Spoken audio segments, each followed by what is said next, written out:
እንዴት ናችሁ የበለ ማዕድ ቤተሰቦች? ዛሬ ውጭ ወጥተናል። ይሄ በርሜል ምንድን ነው የሚሰራው እንዳትሉኝ፣ ጠላ ልንጠምቅ ነው። የምሬን ነው የምላችሁ፣ ጠላ ልንጠምቅ ነው።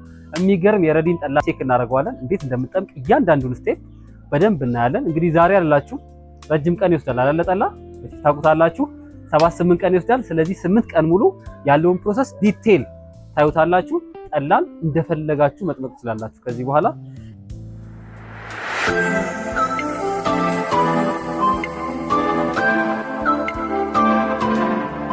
እንግዲህ የጠላ የመጀመሪያው ስቴፕ ጥንስስ ይባላል። ጥንስስ ታውቃላችሁ?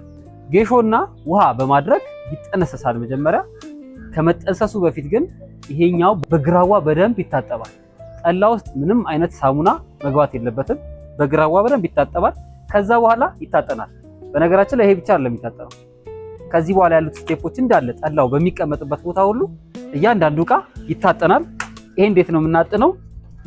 በወይራ ካገኘን በጡንጅት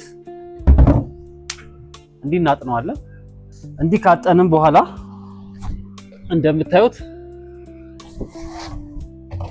ከዛ በኋላ ይሄ ጌሾ ነው። ጌሾ እንግዲህ የጠሉ ጌሾ ደረቅ ጌሾ ተወቅጦ ነው። ይሄንን እናደርግበታለን። ይሄ እኛ 7 ኪሎ ነው እንትን የምንለው የምንጠብቀው 7 ኪሎ ገብስ። ስለዚህ ይሄንን እናደርጋለን። ውሃችንን 5 ሊትር የሚሆን ውሃ እንጨምራለን፣ እንከድነዋለን። ጥንስስ ማለት ይሄ ነው። ኮምፕሊኬትድ ነገር ይመስላል አይደል? ጥንስስ የሚባለው ጌሾ ቅጠሉ ጌሾ ተወቅጦና ውሃ አድርገን እንጠነስሰዋለን። ይሄንን ከ2 ቀን በኋላ ከጥንስሱ ወስደን ደግሞ ጠላ ቂጣችንን አብኩተን እንቀጥላለን። ስቴፑ በጣም ብዙ ነው። በትዕግስት እንግዲህ ቆዩ። ቀጥሎ እንግዲህ ጠላ ቂጣችንን እናቦካለን። ጠላ ቂጣችንን ስናቦካ ከዚህ የተወሰነ ይሄን ያህል ጥንስስ እንወስድና እዚህ እንጨምራለን። እንደ እርሾ ነው። አሁን ለእንትን እርሾ እንደምንለው እንደ እርሾ ነው የምንጠቀምበት። ከዛ በኋላ ይሄ ዱቄት በቆሎ ገብስና ማሽላ ነው። እኩል አድርገ ተደርጎ አመስ ተደርጎ የተፈጨ ዱቄት ነው። ይሄ እንግዲህ ለወስ አድርገን እናቦካዋለን። ቀጠን ማት አለበት።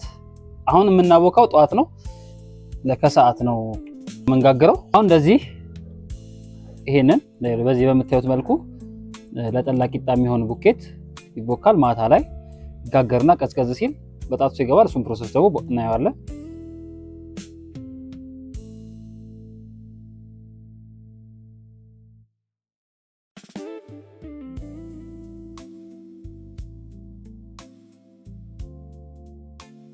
እንግዲህ ቂጣችንን ዛሬ ጨርሰናል። ዛሬ የጠላችንን ቂጣ የምንጨምርበት ነው። የጠላ ቂጣ የሚገባው እንግዲህ ከ2 ቀን ምናምን በኋላ ነው። ጋግረ ነው ዛሬ። ከዛ ወደዚህ አድርገናል። እንግዲህ ሲጋገር ቅድም እንደነገርኳችሁ መጠጥ ደረቅ ማለት አለበት። ከዛ ቀዝቀዝ ካለ በኋላ ነው ቂጣውን የምንጨምረው። ጥንስሳችን ውስጥ ቂጣችንን ይሄን የመሰለ ቂጣ እንደዚህ ሳሳ ተደርጎ በደንብ ብስል ብሎ እንትን ብሏል። እንደዚህ እየበጣጠስን እናደርገዋለን ቂጣችን። እንዴት ናችሁ? ዛሬ እንግዲህ የጠላችን 3ኛ ስቴፕ ላይ ደርሰናል። የመጀመሪያው ስቴፕ ጥንስስ ነበረ። ከዛ በኋላ ደግሞ ጠላ ቂጣ ጋግረን ጨመርንበታል። ዛሬ ደግሞ አሻሮአችንን የምንጨምርበት ቀን ነው። አሻሮ እንግዲህ 2 አይነት አሻሮ ነው ያውቃለሁ። አንደኛው ደረቆት ይባላል።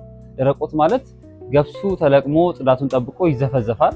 ከተዘፈዘፈ በኋላ 2 ቀን ውሃ ውስጥ ይቆይና ከ2 ቀን በኋላ ታጥቦ ይወጣና በመዳበሪያ ወይም ወንፊት በሆነ ነገር ተንጠልጥሎ አየር ላይ ጥፍፍ ይላል። ውሃው ከውስጡ ጥፍፍ እንዲል ይደረጋል። ከዛ በኋላ ይቆላል። ከዛ እሱ ከተቆላ በኋላ ተፈጭቶ እንትናችሁ ውስጥ ይገባል ማለት ቂጣው የጨመርንበት ጥንስሳችን ውስጥ እንከተዋለን። ከዛ ተብላልቶ ይወጣል። አንዱ ይሄ ነው። ሁለተኛው ዛሬ የምንሰራው አሻሮ ደግሞ አሻሮአችንን ገብሳችንን ለቅመን እንቆለዋለን። ከቆላን በኋላ እናስፈጨዋለን። ግን ሲቆላ በጣም ጥንቃቄ ይፈልጋል። አሁን የተቆላውን ዱቄቱን ነው የምናሳያችሁ። ይሄኛው ማለት ነው። ሲቆላ ገብስማ መሆን አለበት። ልክ እንደዚህ በቃ ይሄ እህል ነው። ቢጠጣም ራሱ ለጤናችንም እጅግ በጣም ይጠቅመናል። እርር ማለት የለበትም። በዛ ተጠንቅቀን በደንብ መቁላት አለብን። ስለዚህ ጠላችንን ስንጠምቅ ትልቁን ፓርት የሚይዘው አንዱ ይሄኛው ነው ዋናው ፓርት፣ ምግብነት ያለው ፓርት ይሄ ነው፣ አሻሮ ነው። ስለዚህ ይሄንን አሁን ምንድነው የምናደርገው? በደንብ እናበሰብሰዋለን። ልክ እንደበሱ አድርገን ፍርፍር እናደርገዋለን። ከፈረፈርነው በኋላ በእሳት በደንብ አድርገን እናበስለዋለን ማለት ነው። እንደዚህ መሆን አለበት። በቃ ልክ እንደዚህ ረጠብ ብሎ ብትን ማለት አለበት። ከዛ በኋላ ይሄንን በእሳት ይበስላል ማለት ነው። አሁን በዚህ መልክ እንደዚህ ከተፈረፈረ በኋላ በደንብ ፍርፍር ማለት አለበት። ውሃው መዋሃድ አለበት በደንብ። ከዛ ይሄን ማብሰል ነው። ያው እያገላበጣችሁ ይሄን ታበስሉታላችሁ። 30 እስከ 40 ደቂቃ ሊፈጅ ይችላል። ከቦታው ሰው መጥፋት የለበትም። ከዛ በኋላ ይሄ ከቀዘቀዘ በኋላ ጠላ ውስጥ ይገባል። ልክ ይሄ ሲቀዘቅዝ እንጨት ጌሾና ብቅል አንድ ላይ ይቀላቀልና ከዛ በኋላ ይገባል፣ ጥብሳችን ውስጥ ይገባል። እዛ ቂጣ የገባበት ውስጥ ከዛ ይብላላል። ቀጣዩን ፕሮሰስ ደግሞ አብረን እናያለን። እንግዲህ እዚህ ደረጃ ደርሰናል። ምን ያህል በነገራችን ላይ በዚህ ፕሮሰስ ምን ያህል ጠላ ከባድ እንደሆነ ጥንቃቄ እንደሚፈልግ በጣም ብዙ ፕሮሰስ እንዳለው የምናይበት ሂደት ነው። በጣም ጠላ አድካሚ ነገር ነው፣ ግን መጨረሻ ውጤቱ በጣም ደስ ይላል። ዋጋም ያልተሰጠው ነገር ነው። ኢትዮጵያ ውስጥ ጠላ ዋጋ አልተሰጠውም። ለእናቶቻችን ድካምም ዋጋ አልተሰጣቸውም። እጅግ በጣም የሚገርም ፕሮሰስ ነው ያለው ጠላ። በዚህ መልኩ ከተዘጋጀ ጠላ አያምም፣ ጤና ይሆናል፣ ጠላ ምግብ ይሆናል የሚባለው በዚህ ፕሮሰስ ተዘጋጅቶ ስናገኘው ነው። እንግዲህ አሁን ደግሞ ቀጣይ ፕሮሰሱ ምንድነው? ይሄ ጌሾ ነው የተወቀጠ። ይሄ ያ መጀመሪያ ጥንስሱን ስንጠነስስ የጀመርነው ጌሾ ቅጠሉ ነው። ቅጠሉ ተፈጭቶ ነው ተወቅጦ። ይሄ ደግሞ እንጨቱ የተወቀጠ እንትን ነው። ቅድም ያነኮርነው እንኩሮ ይሄን ይመስላል። ፍርፍር ይላል ያልኳችሁ ይሄ ነው። በደንብ በስሏል። ስለዚህ ይሄ እዚህ ላይ እንቀላቅለዋለን። ይሄንን እንግዲህ ይሄንን የተጠቀምነው 7 ኪሎ ያህል ነው። ይሄ ደግሞ ብቅል ነው። በነገራችን ላይ የብቅል አሰራር በጣም የሚገርም ፕሮሰስ አለው። የራሱ የሆነ በጣም የሚደንቅ የሆነ ፕሮሰስ ነው ያለው። እንዴት ራሱ እንዳመጡት ይገርማል። እናቶቻችን ስንዴ ወይ ገብስ ይዘፈዘፋል፣ ውሃ ውስጥ ይነከርና 1-2 ቀን 3 ቀን ከቆየ በኋላ በደንብ ይታጠባል፣ ይጸዳል። ከዛ ቅጠል ያረጉና እናቶቻችን በደንብ ያረጉበታል። ከዛ ስንዴውን እዛ ላይ ይዘርሩታል። ከዛ ሌላ መዳበሪያ ምናምን ነገር ይደረግና ከላይ ይረገጣል። ይረገጣል ማለት ከላይ ድንጋይ ከባባር ነገር ይጫንበታል። ጥፍፍ ይላል። እርስ በርስ ይያያዝና ጥጥ ነገር ይሆናል። ከዛ እሱ ደግሞ ይሰቀላል። ጣሪያ ላይ ይሰቀላል። ገጠር ላይ ጣሪያ ላይ ይሰቅሉታል። ይደርቃል። ረጅም ጊዜ ይቆያል፣ ይደርቃል። ከዛ በኋላ እሱ ብቅል ይባላል፣ ይፈጫል ማለት ነው። ሳይንሱ ራሱ በጣም የሚገርም ነው። ስለዚህ እኛም እዚህ ከተማችን ላይ ማድረግ እንችላለን። መሬት ላይ እንደዛው ረግጠ ነው አጠንፈፈ ነው ከዛ ፈርፍረን ማስጣት እንችላለን። በዛ መሰረት የተዘጋጀ ነው ይሄ ብቅል። ይሄንን ብቅል እነሰንሷለን። በጣም ለጠላው ወሳኝ ነው። ይሄን እናደርግበትና አሁን ይሄንን እንቀላቅለዋለን። በደንብ አድርገን እንቀላቅለውና አሁን ይሄ ብቅሉና ጌሾ የሚያንሰን ከሆነ እንዳስፈላጊነቱ ድፍድፉ ይቀመስና ያንሰዋል የሚለውን ካወቅን እንዳስፈላጊነቱ መሀል ላይ እዛው መጨመር እንችላለን። በነገራችን ላይ ብቅል ብቻውን አይጨመርም፣ ከጌሾ ጋር ነው። ምክንያቱም ብቅል ብቻውን ከጨመርን የማቆምጠጥ ነገር ስለሚኖረው ከጌሾ ጋር ቀላቅለን አንድ ላይ እንጨምርበታለን። የሚያንሰው ከሆነ የጠላን አንዱ ጠላን ቆንጆ የሚያደርገው ነገር አንዱ ይሄ ነው። እንኩሮ ነው። በጣም በቃ ቤዚክ ነው። ባለፈው ቂጣ ብያችሁ ነበር። ከቂጣ ውጪ ደግሞ እንኩሮ እንደዚህ መሆን አለበት። ይሄ መያያዝ የለበትም። ልድፍድፍ እንደዚህ ማለት የለበትም። ይሄ አሁን ብትን ብሎ ራሱ ዱቄት መስሏል። ስለዚህ ጠላችንን አያቆመጥጠውም፣ ጣዕም ይሰጠዋል፣ ለጤናችንም ተስማሚ ይሆናል ማለት ነው። ድፍድፋችን ያላችሁ እንደዚህ ቂጣውና እንትኑ እንደዚህ ተዋህዷል። ጥንስሱ ላይ የተጨመረው ቂጣ እንደዚህ ሆኗል። እንግዲህ በእጄ የገባውበት አሻሮ ልጨምር ስለሆነ ነው። እንዲሁም እጄን በስነ ስርዓት ታጥቤ በፍጹም እጄ ሳሙና ነገር አይኖረውም፣ እንደገና እርጥበት ነገር አይኖረውም። እጃችንን በንጽህና ታጥበን ሳሙናውን ሙሉ ለሙሉ አስወጥተን ከዛ በኋላ አድርቀን ነው መግባት ያለብን። ይሄ እንደዚህ ይገባበታል። እንኩሯችንን ጨምረናል። ውሃችንን ጨምረና ከዚህ በኋላ ይሄንን በደንብ እናዋህደዋለን። ከዚህ በኋላ ስሙ ተቀይሯል፣ ድፍድፍ ሆኗል። ይሄ ድፍድፍ ይባላል። ከድፍድፍ በኋላ ጠላ ይሆናል ማለት ነው። አሁን ይሄ እንደምታዩት ተዋህዶ ነው፣ ድፍድፍ ሆነ። በጣም የሚገርም ሽታ ያለው ድፍድፍ ነው። አሁን ከዚህ በኋላ ይሄ ይብላላል። ከተብላላ በኋላ ከ2 ቀን በኋላ ይጠመዳል ይባላል። ሲጠመድ ደግሞ ታዩታላችሁ ፊልተር ነው የሚጠመቀው። ስለዚህ ሲጠመድ እንዴት እንደሆነ እናየዋለን። መሀላ ድፍድፉን ቀምሰን ጌሾ ካነሰው ብቅል ካነሰው ይጨምራል ማለት ነው። እንግዲህ በመጨረሻ ድፍድፋችን ደርሷል። ዛሬ የምናስርበት ቀን ነው። የሚታሰረው ምን ሲሆን ነው? 2 አይነት አለ ጠላ። አንደኛው ሙሌት ይባላል። ልክ ድፍድፉ ላይ ውሃ ይሞላና ከዛ በኋላ ሴትል ያደርጋል። ሴትል ሲያደርግ ከላይ የቀረረው እሱን ቀስ ብለን በመቅዳት የምንጠቀመው ጠላ እሱ ሙሌት ጠላ ይባላል። ፊልተር የሚባለው ደግሞ በዚህ አይነት ሹራ ወይ በጆንያ ሊሆን ይችላል። እዚህ ጋር ይታሰርና አሁን እናየዋለን እንዴት እንደሚታሰር። እሱ ላይ ይሄንን በጥብጠን ድፍድፉን እንከትበታለን፣ ይጠላል። እሱ ፊልተር ይባላል። 2 አይነት ነው ያለው። እንግዲህ ፊልተር ትንሽ ከበድ ይላል፣ ወፈር ይላል። አሁን የምናደርገው ፊልተር ነው። መጀመሪያ ይሄ መታጠን አለበት። እንደዚህ ምንጊዜም ጠላ ስናስርም ሆነ ስንጠነስስ በወይራ እና በጡንጅት ከተቻለ በደንብ መታጠን አለበት። ከታጠነ በኋላ ልክ ይሄ ክፍት ነው፣ ከታች የተሰፋ ነው። ይሄ የጠላ ነው፣ የራሱ ታጥቦ የተቀመጠ ነው። ልክ እንደዚህ እናደርገውና እዚህ ጋር እንግዲህ እኛ የምንጠቀመው ቴክኒክ በሽቦ ነው። በገመድ ያስራሉ እናቶቻችን።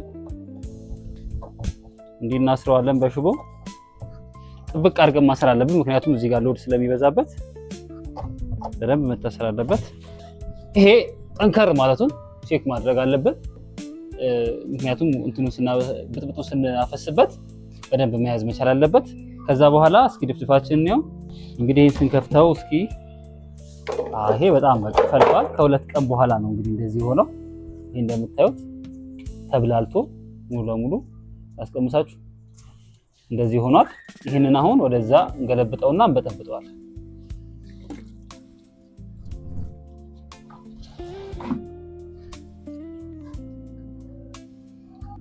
ከዛ በኋላ እናርገን ንጹህ ውሃ፣ ሳሙና ያልነካው ምንም አይነት ነገር በፍጹም ሳሙና መንካት የለበትም። ያልነካውን እንጨምራለን። ከዛ በኋላ ይሄንን እናዋህደዋለን፣ በደንብ አድርገን እናዋህደዋለን።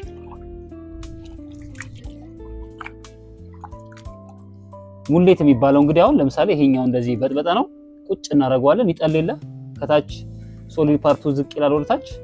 ከላይ የሚጠለውን ንጹህን ውሃ ጠላ ይሆናል። ከላይ እናወጣዋለን ማለት ነው።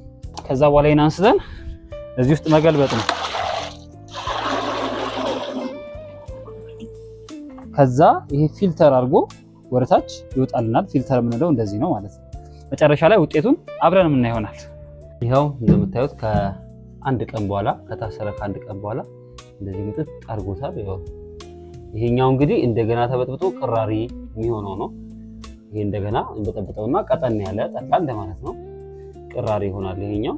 ከታች ያለውን ደግሞ አብረን ነው ይሄን እንፍታና አብረን ነው። ያው አሁን ይሄ ተፈቷል። ጠላችንን የምናይበት ሰዓት ነው። ይቺን እናስቀምጣታለን። እንግዲህ የወላችሁ ጠላችን እንደዚህ ሆኗል። እንዴት ናችሁ የልማድ ቤተሰቦች? ከዛ ሁሉ ልፋት በኋላ ይሄው ጠላችን በገንቧችን ቁጭ ብላለች። ድሮ ገጠር አያቴ ጋር ሲሄድ ጠላቸውን እንደዚህ ቀዱና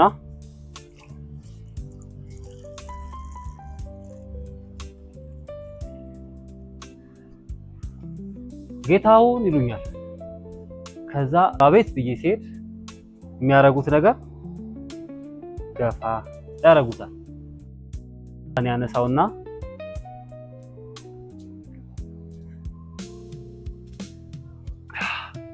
ግጥም አረጋዋለሁ። ያንን ጠላ ረዲ በዚህ መልክ ተጠምቀዋለች። ከዚህ በፊት አያቶቼ ቤት ነበር የማገኘው።